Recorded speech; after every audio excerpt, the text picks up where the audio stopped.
ஆக்சுவலாக பார்த்தீங்க மாரி செல்வராஜ் வந்து வாழை அப்படின்ற ஒரு படம் வந்து வாழை நண்பர்கள் வந்து கொஞ்சம் அடிக்கடி மீட் பண்ணும்போது கேட்போம்ல, நீங்கள் என்ன பண்ணீங்க நான் என்ன பண்ணேன்னு கேட்போம்ல. அந்த மாதிரி சில விஷயங்கள் நம்ம வந்து நமக்கு ஓனாக பண்ணிக்க படத்தை காட்டுவோம். இந்த வாழை வந்து எனக்கு ஓனாக நான் பண்ணிக்கிட்ட படம், நானே ப்ரொடியூசர், நானே ஃபிலிம் மேக்கர், என்னோட கதைன்னு நான் சொல்லிட்டேன். அப்படிங்கும்போது ரொம்ப நம்ம கூட நெருங்கி பழகின ஆட்களுக்கு அந்த கதை தெரியும், ஆல்ரெடி எங்கள் டேரக்டருக்கு கதை தெரியும். அப்போ அவங்ககிட்ட நம்ம காட்டுவோம். அது எதுனா ஒரு பயோபிக் பண்ணும்போது ஒரு பயம் இருக்கும். அந்த வயசில் நான் என்ன பார்த்தனோ அந்த அனுபவத்தை தான் பண்ணியிருக்கேன். என்னோட அறிவை திணிக்கல அந்த படத்தில். எனக்கு இப்போ 3 படம் பண்ணி 4 படம் பண்ணி ஒரு பேர் ஒரு அறிவு இருக்குது. இந்த அறிவு இந்த கதைக்குள்ள திணிக்கல. அந்த தகவல்கள் இல்லாமல் இன்ஃபர்மேஷன், முழு இன்ஃபர்மேஷன் இல்லாமல் அந்த படத்தை அவங்க பார்த்தாங்கன்னா பயங்கரமாக கனெக்ட் பண்ணிக்குவாங்கன்னு எனக்கு தோணுது.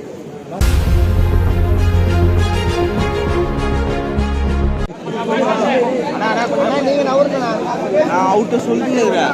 ஆமாம், நான் பொறுமையாக கையெத்தான் எல்லாம் ஒன்று வந்தா நல்லா பிடிக்கிறேன். தலை தெரியுது, பரவாயில்லையா சார்? Right sir.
போனா இன்னும் அது எடுக்காம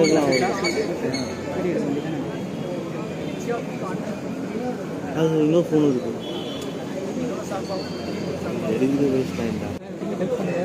நிச்சயமாக வந்துன்னா இது ஒருத்தரோட வாழ்க்கையை பார்க்க போகிறாங்க அப்படிங்கும்போது அந்த தகவல்கள் இல்லாமல் இன்ஃபர்மேஷன், முழு இன்ஃபர்மேஷன் இல்லாமல் அந்த படத்தை அவங்க பார்த்தாங்கன்னா பயங்கரமாக கனெக்ட் பண்ணிக்குவாங்கன்னு எனக்கு தோணுது.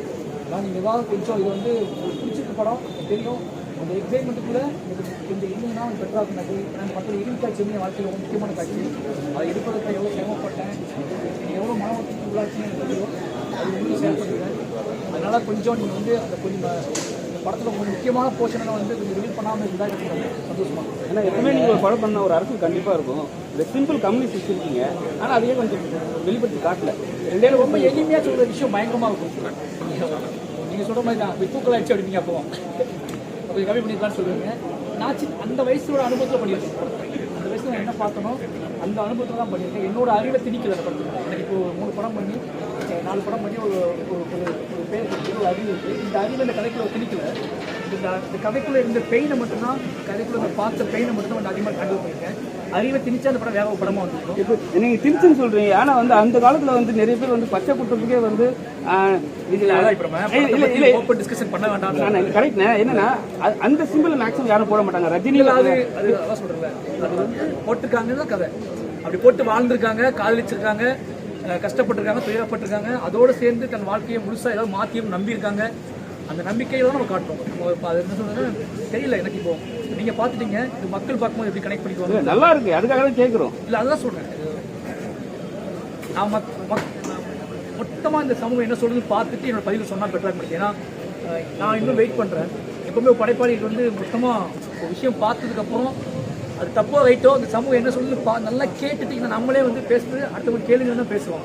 நாமளும் அடுத்தவங்க பேசுகிறத கேட்காம பதில் சொல்லக்கூடாது அப்படிங்கிறதுனால மொத்தமாக இந்த சமூகம் என்ன சொல்லுன்னு கேட்டுட்டு என்னோட பதில்கள் வந்து நான் எப்பவுமே வந்து செலிபிரிட்டி ஷோ வந்து படம் முடிஞ்சு அன்னைக்கு தான் போடுவாங்க. நீங்க எல்லாம் முன்னாடி போட்டு காமிச்சிருங்க. ஏன்னா வந்து என்ன இருங்க, டேரக்டர்லாம் வந்து உங்களுக்கு பெருமையாக பேசுனதுக்காக சொல்றீங்களா, இல்லை என்ன காரணம்? இல்லை அப்படி இல்லை. நண்பர்கள் வந்து கொஞ்சம் அடிக்கடி மீட் பண்ணும்போது கேட்போம்ல, நீங்கள் என்ன பண்ணீங்க நான் என்ன பண்ணேன்னு கேட்போம்ல. அந்த மாதிரி சில விஷயங்கள் நம்ம வந்து நமக்கு ஓனாக பண்ணிக்க படத்தை காட்டுவோம். இந்த வாழை வந்து எனக்கு ஓனா நான் பண்ணிக்கிட்ட படம், நானே ப்ரொடியூசர், நானே ஃபிலிம் மேக்கர், என்னோட கதைன்னு நான் சொல்லிட்டேன். அப்படிங்கும்போது ரொம்ப நம்ம கூட நெருங்கி பழகின ஆட்களுக்கு அந்த கதை தெரியும் ஆல்ரெடி, எங்கள் டேரக்டருக்கு கதை தெரியும். அப்போ அவங்ககிட்ட நம்ம காட்டுவோம். அது என்ன ஒரு பயோபிக் பண்ணும்போது ஒரு பயம் இருக்கும். இப்போ என்னோட கதையை நான் எடுக்கும்போது சினிமாவுக்குள்ளே அதை காட்டும் போது அது கொஞ்சம் சின்ன கிராஃப்ட் இஷ்யூஸ்லாம் இருக்குது.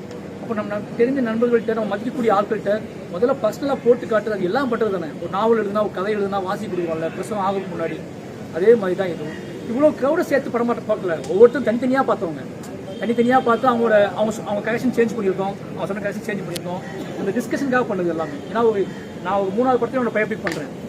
ஒரு 3 படம் தான் நான் பண்ணியிருக்கேன். அதுக்குள்ளே எவ்வளோ பெரிய ஒரு நான் வந்து என் வாழ்க்கையை சொல்கிறேன்னு சொல்லிட்டு ஒரு படம் பண்ணுறேன்ல, அதுக்காக அந்த பயத்துக்காக எல்லார்ட்ட காட்டுவேன். சார் ஒரு படங்கள் லைனாக கொடுத்துட்டே இருந்தார், பார்க்கப்பட்டது பெரிய அதுக்கு ஒடுக்கப்பட்ட மக்கள் இப்படி பண்ணிட்டு இருக்காங்கன்னு காட்டிகிட்டே இருந்தீங்க. திடீர்னு பயோபிக் எடுக்க காரணம் என்ன? நாளைக்கு என்னை பற்றி பேசணும் அப்படின்றதுக்காக? ஓகே, அப்படி கூட இருக்கலாம். என்னன்னா என்னை பற்றி தெரிஞ்சுக்கிறதுக்காக. உங்களுக்கு நிறைய குழப்பமே இல்லை, நிறைய கேள்விகள் இல்லை. பெரிய ஏன் இந்த மாதிரி படம் எடுக்கலாம், எனக்கு என்ன பிரச்சனை, கதையே மட்டும் இல்லையா, ஏன் திருப்பி பெயினையே துயரத்தையே பாடுபொருளாக வச்சிருக்காரு, மாத செல்வராஜ் ஏன் எப்பவும் துயரத்தை தான் பாடுபொருளாக வச்சிருப்பாங்க அப்படின்னா என்னோட பேர் என்னவா இருக்குன்னு இதுதான் ஃபஸ்ட் ஸ்கிரிப்டாக பண்ணணும்னு ஆசைப்பட்டேன். பட் அன்றைக்கி வசதி வாய்ப்புகள் எனக்கு கிடைக்கல. ஒரு சின்ன பையனை வச்சு ஒரு படம் பண்ணணும் அப்படின்னா ஃபஸ்ட் படமாக வந்து அதுக்கு ப்ரொடியூசர்ஸ் கன்வின்ஸாக கிடைக்கணும்ல. இப்போ வாழை வந்து நான் யாரும் நிரூபிச்சதுக்கப்புறம் எனக்கு கிராஃப்ட் தெரியும், சினிமா தெரியும்னு பழக்கப்பட்டதுக்கப்புறம் நான் பண்ண கன்வின்ஸிங்காக இருக்கும். எனக்கும் பயப்படாமல் பண்ணலான்னு சொல்லிட்டு இதை வச்சுக்கிட்டு தான் மற்ற கதையும் பண்ணுவேன். இந்த கதையை நான் உள்ளுக்குள்ள வச்சுக்கிட்டு தான் மற்ற எல்லா திரைக்கதையும் வெளியே ஆரம்பிச்சு அதை ரிலீஸ் பண்ணோம். பட் இந்த கேப்பில் எனக்கு ஒரு செட்டப் கிடச்சிச்சு, நம்பி பண்ணலான்னு கிடச்சிச்சு. ஹாட் ஸ்டார் வந்து இந்த கதையை கேட்டாங்க, முன்னாடியே சொன்ன கதை அதை நீங்கள் பண்ணிடலாமான்னு கேட்டாங்க. அதுக்காக பண்ணப்பட்டது தான் வாழை. இந்த வாழை படம் தான் வந்து உங்களோட முதல் படமாக இருக்கும் அப்படின்னு நீங்கள் முடிவு பண்ணியிருந்தா ராம் சார் சொல்லியிருந்தாரு. இதை பண்ணாத, கொஞ்சம் பொறுமையாக இருந்து பண்ணுன்னு அவர் அட்வைஸ் கொடுத்துருந்தாரு. உங்களோட முதல் படம் வாழையாக இருந்திருந்தா இந்த அளவுக்கு உங்களால் மேக் பண்ணியிருக்கீங்க. அதுதான் சொன்னேன். இப்போ வசதி வாய்ப்பு கம்மியாக கிடைச்சிருக்கோம், சின்ன பையன் வச்சு படம் பண்ணுறோம், குழந்தை படம் பண்ணுறோம் அப்படின்னா அது கன்வின்ஸியாக சொல்கிறதுக்கே, ப்ரொடியூசர்ஸ் தயாரிப்பாளர்கிட்ட சொல்கிறதுக்கே கொஞ்சம் தயக்கமாக இருக்கும்ல. அப்போ நம்ம நானே ஒரு ஃபிலிம் மேக்கர், நானே ப்ரொடியூஸ் பண்ணுற இடத்துக்கு வரும்போது எனக்கு கம்ஃபர்ட் யாரையும் பயங்காட்ட வேண்டாம், இன்னொரு தயாரிப்பாளர் பயங்காட்டி பார்க்க வேண்டாம். ஒரு கன்வின்ஸிங்காக இருக்கும். என்னோட கன்வின்ஸ்க்காக தான், என்னோட வசதிக்காக தான் வெயிட் பண்ணேன். அந்த கதையை சொல்லும்போது நான் ரொம்ப ஃப்ரீயாக இருந்தேன். இப்போ 10 நாள் கிளைமேக்ஸ் பற்றி ஷூட் பண்ணும்போது நான் வந்து ரொம்ப ஒரு மாதிரி அன்கண்ட்ரோலாக இருந்தேன். அது இன்னொரு ப்ரொடியூசர்னா பயம் வந்துருக்கும். நான் எடுத்தேன், அப்படியே அமைதியாக இருந்தேன், வெற்றி பண்ணிட்டு ஹாஸ்பிட்டலுக்கு போனேன். அது மாதிரி குழப்பத்திலே நான் இருந்தேன். அப்போ நான் என்ன மேக் பண்ணுறேனே அவங்களுக்கு தெரியாது. அப்போ நான் அசிஸ்டண்ட்டாக இருக்கேன், நான் டேரக்டராக இருக்கிறனால என் கூட இருந்தவங்களுக்குலாம் அவன் எப்போ எடுக்கிறா அப்போ எடுத்துட்டு விட்டாங்க. அந்த மாதிரி என்னோட வசதிக்காக தான் அது. சார் அதே மாதிரி நடிகர் சிவகார்த்திகேயன் படம் பார்த்துட்டு ஃபர்ஸ்ட் பரியேறும் பெருமாள் எனக்கு பிடிச்ச படம், அதுக்கப்புறம் வந்து பார்த்தீங்கன்னா இந்த படம் தான், வாழை படம் தான் ஃபேவரட் படம் அப்படின்னு சொல்லியிருந்தாரு. ஆனால் பாரஞ்சித் மேடையில் பேசும்போது என்ன சொல்லியிருந்தாருன்னா, ஃபர்ஸ்ட் படம் பரியேறும் பெருமாள் பிடிச்சிருக்கும், கடைசி படம் வந்து இது பிடிக்கும். ஏன்னா நடுவில் மாமன்னனும் கர்ணனும் வந்து திருப்பி அடிக்கிறான், அதனால பிடிக்கல அப்படின்ற. அது யாரை குறிப்பிட்டு சொன்னாருன்னு சொல்லுங்க. கன்வின்சிங் அவங்கவுங்க ஒரு தாட். இதையும் நான் தானே எடுக்கிறேன், இந்த மேக்கப் ஃபிலிம் தானே. பரியேறும் நான் தான் எடுத்தேன், வாழை நான் தான் எடுத்தேன், அதேமாதிரி கர்ணன் மாமன் நான் தான் எடுத்தேன். பட் ஒரு மனுஷன் ஒருத்தர் வந்து தன்னோட பாடுபொருளில் பேசிட்டே இருக்கும்போது அதில் வேறு இடத்துல வேறு மாதிரி எமோஷனல் வெளிப்படுத்தும். அப்போ மற்றவங்களுக்கு கொடுக்குற ப்ரியாரிட்டி எங்களுக்கு கொடுங்கன்னு கேட்குறாரு. அப்படி இல்லை, நம்ம ஊரில் நிறைய ஆக்ஷன் படம் வருது, நிறைய வன்முறை படங்கள் வருது. அதை நீங்கள் சினிமா எக்ஸ்பீரியன்ஸாக பார்க்கும்போது ஒரு நெஜ லைஃப்லேருந்து சொல்லும் போது அதுக்கும் சினிமா எக்ஸ்பீரியன்ஸ் கொடுங்கன்னு தான் கேட்கும், ப்ரியாரிட்டி கொடுங்க. நான் ஒரு வன்முறை காட்டணும், அது பயங்கர வேல்யூ ஆகுது, அது பயங்கர விமர்சனத்துக்கு உள்ளாக்கப்படுது. நானே ரொம்ப கம்மியாக தான் காட்டுவோம், அதிகமாக காட்டுவோம். ஆனால் மற்ற சினிமாக்களில் பயங்கரமான வன்முறை வருது, அது எக்ஸ்பீரியன்ஸாக பார்க்கப்படுது. தியேட்டருக்கு அனல் பறக்குது, பயங்கரமாக இருக்குன்னு சொல்லப்படுது இல்லை. அதில் வர சின்ன தயக்கம் தான், ஒரு சின்ன ஆசை தான். நம்ம இதோட லைட்டாக தானே பண்ணுறோம், ரொம்ப கன்வின்சிங்காக தானே பண்ணுறோம். அப்போ ஏன் நம்மளோட வன்முறை, நம்மளோட ரியாக்ஷனுக்கு, நம்மளோட எதிர்வினைக்கு ஏன் இவ்வளோ பெரிய வன்முறை முகம் பூசப்படுது அப்படிங்கிற தயக்கத்தில், அப்படிங்கிற ஒரு சின்ன ஆதங்கத்தெல்லாம். ஏன்னா நல்லா தெரியும், ஒரு வருஷத்துக்கு ஒரு 25 படமாவது பெரிய வன்முறை களத்தை கொண்ட படங்கள் வந்துட்டு இருக்கு, ஓகேங்களா. அப்போ இந்த உண்மை கதைகளை, இந்த எளிய மனிதனோட கதையை பேசும்போது அவங்களுக்கு நெருக்கமான சில கோபத்தை நம்ம பதிவு பண்ணும்போது, அந்த கோபம் மிகப்பெரிய சமூகத்துக்கு எதிரானது அப்படிங்கிற மாதிரி ஒரு வேடல் வரும்போது கிரியேட்டராக சுதந்திரமாக செயல்பட முடியல. நான் இப்போ வாழை பண்ணிட்டேன், இப்போ நெக்ஸ்ட் கதை பண்ணும்போது எனக்கு இது மாதிரி நம்ம சொல்லிடுவாங்கன்னு பயத்திலேயே பண்ண வேண்டியிருக்குல்ல. எல்லாரையும் கூப்பிட்டு ட்ரைலர் லாங்குக்கு டேரக்ட்லாம் கொடுத்தீங்க. சந்தோஷ் நாராயணன் ஒரு ஆளை ஏன் கூப்பிடவே அவர் ஊரில் இல்லை, கொஞ்ச நாளைக்கு முன்னாடி அந்தகன் படத்துக்கு பெரிய ரிலீஸ் பண்ணிட்டு வந்தாங்க. எல்லா லிரிக்கல் வீடியோல சந்தோஷ் நாராயணன் பண்ணி கொடுத்துருப்பாரு எல்லாமே. ஒரு பெரிய வரல, அவர் வரல, அதான் வீடியோ கொடுத்தாரு. வீடியோ கொடுத்து அவங்க அதில் பண்ணோம்ல, அதில் ஃபுல்லாக தான் பேசியிருப்பாரு படத்தை பற்றி எல்லாமே, ஓகேங்களா. அவர் ஊரில் இல்லை, ஒரு முக்கியமான விஷயமா இருந்தார். நான் டக்குன்னு டேட் ஃபிக்ஸ் பண்ணேன். ஏன்னா படம் நிறைய படங்கள் ரிலீஸ் ஆகிட்டு இருந்துச்சு இல்லை, ஆனால் டேட் ஃபிக்ஸ் பண்ணாமலே வச்சுருந்தோம். எப்போ பண்ண போகணும்னு தெரியல எனக்கு. ஏன்னா போன வாரம் நிறைய படங்கள் ரிலீஸ் ஆயிடுச்சு. அப்போ அதெல்லாம் ரிலீஸ் ஆகி போனதுக்கப்புறம் தான் நம்ம பண்ணணும்னு பிளான் பண்ணியிருக்கோம். அப்போ அந்த டைம் முன்னாடி வந்து நம்ம முன்னாடி ஒரு ஆகஸ்ட் 15th பிளான் பண்ணியிருந்தோம். அதுக்கு முன்னாடி பிளான் பண்ணியிருந்தோம். அப்போ இருந்தார். அதுக்கப்புறம் அவள் இல்லை, சரி ஓகே அப்படின்னா வீடியோவை செட் பண்ணி வீடியோவை பற்றி மேட்ச் பண்ணிட்டு நாயை பற்றி காட்டியிருக்கீங்க, பன்றி எந்த இடத்துலையுமே காட்டவே இல்லைங்களா? அதாவது எல்லாத்தையும் நான் காட்டினா என்ன பண்றது? என்ன தேவையோ அதை பண்ணிருக்கேன். 1999 இதே காலகட்டத்தில் திருநெல்வேலியில வந்து மாஞ்சோலை தாமரப்பட்டி நீங்களும் நிறைய இருக்கீங்க. உங்களோட அடுத்த உண்மை படைப்பா அந்த மாஞ்சோலை குறைந்து போன என்னோட வாழ்க்கையை ஃபுல்லா என்னோட வாழ்க்கைக்குள்ள எனக்கு கொடுத்த அனுபவம் எல்லாத்தையுமே திரைப்படமாக்கும் நோக்கத்தை தான் நான் வந்திருக்கேன். அந்த வாழ்க்கைக்கும் எனக்கும் சமூகத்துக்கும் ஒரு தொடர்பு இருக்கின்ற புரிதல் எனக்கு வாசிச்சதுக்கு அப்புறம் தான் வந்திருக்கு. அப்போ எனக்கு இல்லை, அது என்னோட வாழ்க்கை மட்டும் நினச்சிட்டு இருந்தேன், என்னோட விதின்னு நினச்சிட்டு இருந்தேன்.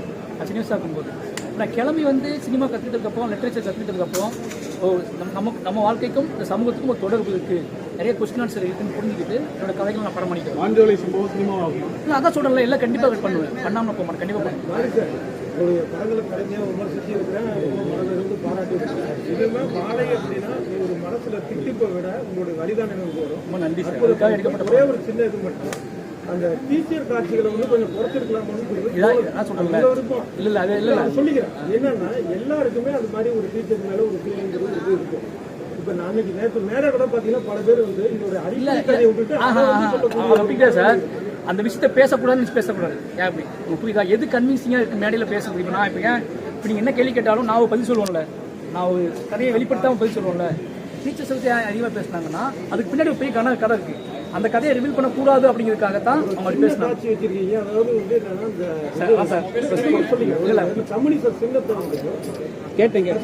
கேட்டு பதில் சொல்லிட்டேன் சார். ஏன்னா இது ஒரு கதை, ஒரு வாழ்க்கை பண்ணும்போது கேள்வி கேட்பாங்க சொல்லலையே. ரொம்ப சந்தோஷமா இருக்கு. அந்த சாமியும் இந்த சாமியும் உங்களுக்கு குலதெய்வமா? ஏன்னா அந்த சாமி எல்லா இடத்துலயும் அது காட்டு பேச்சு சொல்லிட்டு கிராமங்கள் எல்லா இடத்துலயும் இருக்கு. நான் ஆடு மேய்க்க போகும்போது, மாடு மேய்க்க போகும்போது அது எல்லா இடத்துலையும் காட்டுகள் மட்டும் தான். வீட்டுக்குள்ள போய் ஊருக்குள்ள இருக்காது அந்த கோயில். அந்த தெய்வம் வந்து ஊருக்குள்ள இருக்காது. அந்த தெய்வம் ஏன் ஊருக்குள்ள இருக்காது அப்படின்னா அது ஒரு முகம் அகோரமா இருக்குல்ல, அது வந்து ஒரு நாட்டார் தெய்வம். அது வந்து நிஜ வாழ்க்கையில மனுஷங்க இறந்து போனவங்கள தெய்வமாச்சு கும்பிட்டு இருப்பாங்க. அதுக்கு தான் அந்த தெய்வத்தோட வேல்யூ. அது எப்பவும் ஊருக்குள்ள அனுமதிக்க மாட்டாங்க.